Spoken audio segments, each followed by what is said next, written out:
Setiap tahun Indonesia jadi saksi salah satu pergerakan manusia terbesar di dunia. Jutaan orang serentak pulang ke kampung halaman. Tapi, di tengah semua keramaian ini, pernah kepikiran nggak sih, siapa pahlawan di balik layar yang memastikan semuanya berjalan aman dan lancar? Jawabannya, mungkin bakal bikin Anda kaget. Oke, coba deh kita lihat lebih dekat. Perhatikan lambang ini. Ada gambar pesawat, kereta, bus, kapal, semua moda transportasi utama kan? Tapi ini bukan logo travel agent ya. Ini adalah lencana kehormatan untuk sebuah operasi layanan masyarakat raksasa yang namanya Karya Bakti Lebaran. Nah, supaya kita benar-benar paham sebesar apa skala operasi ini, kita harus menyelami dulu fenomena budaya yang jadi latar belakangnya. Ini adalah cerita tentang sebuah bangsa yang bergerak serentak. Kata kuncinya adalah mudik. Coba bayangin deh ramainya perjalanan Thanksgiving di Amerika atau arus mudik Imlek di Asia. Nah, ini terjadi di seluruh Nusantara, sebuah tradisi pulang kampung tahunan yang menggerakkan jutaan bahkan puluhan juta orang. Dan ini penting banget buat dicatat. Ini bukan sekedar liburan biasa. Ini adalah momen keagamaan dan budaya yang sudah mendarah daging, yang melibatkan hampir semua orang. Jadi, bisa bayangin kan, mengelola pergerakan massa sebesar ini, memastikan semua orang aman dan nyaman, itu tantangan logistik yang wah luar biasa.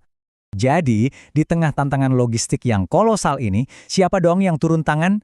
Jawabannya datang dari salah satu organisasi kepemudaan terbesar di Indonesia. Ya, mereka adalah Gerakan Pramuka. Karena fokus utama mereka itu adalah pembentukan karakter dan pengabdian masyarakat, mereka punya posisi yang unik banget untuk mengerahkan ribuan sukarelawan di seluruh penjuru negeri. Buat mereka, ini tuh bukan cuma sekedar kerja sukarela loh, ini adalah wujud nyata dari Satya dan Dharma Pramuka, janji dan kode moral mereka. Ini adalah cara mereka mempraktekkan janji untuk mengabdi pada masyarakat, bangsa, dan negara. Nah, program spesifik yang mereka jalankan setiap tahun ini punya nama dan misinya sangat jelas dan terdefinisi dengan baik. Namanya Karya Bakti Lebaran, dan ini udah jadi tradisi yang berjalan puluhan tahun. Tujuannya simpel tapi sangat kuat. Memberikan bantuan, panduan, dan layanan kepada siapapun yang melakukan perjalanan selama periode mudik. Dan ini bukan operasi sehari 2 hari, mereka siaga penuh selama 2 minggu loh, mulai dari 7 hari sebelum Idul Fitri dan lanjut sampai 7 hari sesudahnya. Artinya, mereka mengcover seluruh periode puncak dari arus mudik sampai arus balik. Tujuannya tuh ada 2 sisi yang keren banget. Tentu yang utama adalah membantu masyarakat. Tapi di sisi lain ini adalah program pengembangan diri yang luar biasa bagi anggota pramuka itu sendiri. Menumbuhkan jiwa relawan, memberi mereka pengalaman nyata di lapangan, dan tentu saja mengangkat citra organisasi lewat aksi nyata. Oke, pertanyaannya sekarang, gimana caranya puluhan ribu relawan ini bisa terorganisir di negara kepulauan sebesar Indonesia? Yuk kita intip dapurnya. Kuncinya ada di struktur komando yang rapi banget dari pusat sampai ke daerah. Jadi, semua rencana besar dan kebijakan itu dibuat di tingkat nasional yang kemudian diadaptasi dan dieksekusi oleh tim-tim di daerah sampai cabang-cabang lokal. Biar gampang kita bedah ya, Kuarnas atau Kuartir Nasional, itu yang bikin cetak birunya.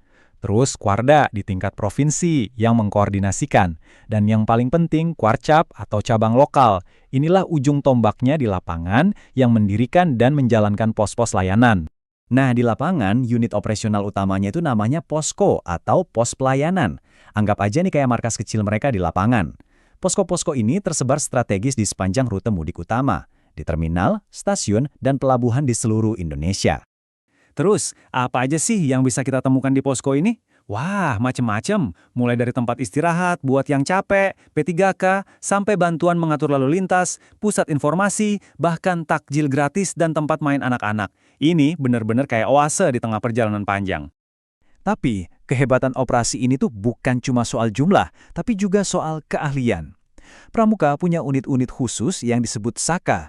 Di sini, anggotanya dilatih keterampilan spesifik. Inilah senjata rahasia mereka. Contohnya nih, di pusat-pusat transportasi. Kalian bakal nemuin Saka Bahari atau Pramuka Laut yang sigap membantu di pelabuhan. Lalu ada Saka Dirgantara atau Pramuka Udara yang memastikan alur penumpang di bandara tetap lancar. Nah, di jalanan yang super padat, peran mereka ini krusial banget. Ada Saka Bayangkara yang bekerja sama dengan kepolisian membantu mengurai macet. Terus ada Saka Bakti Husada yang menyediakan layanan kesehatan dan P3K yang vital banget di sepanjang rute. Dan kerennya lagi, tugas mereka nggak berhenti pas perjalanannya selesai. Di tempat-tempat wisata tujuan, Saka Pariwisata siap jadi pemandu. Sementara Saka Wana Bakti membantu di taman-taman nasional. Ini nunjukin betapa luasnya jangkauan keahlian mereka.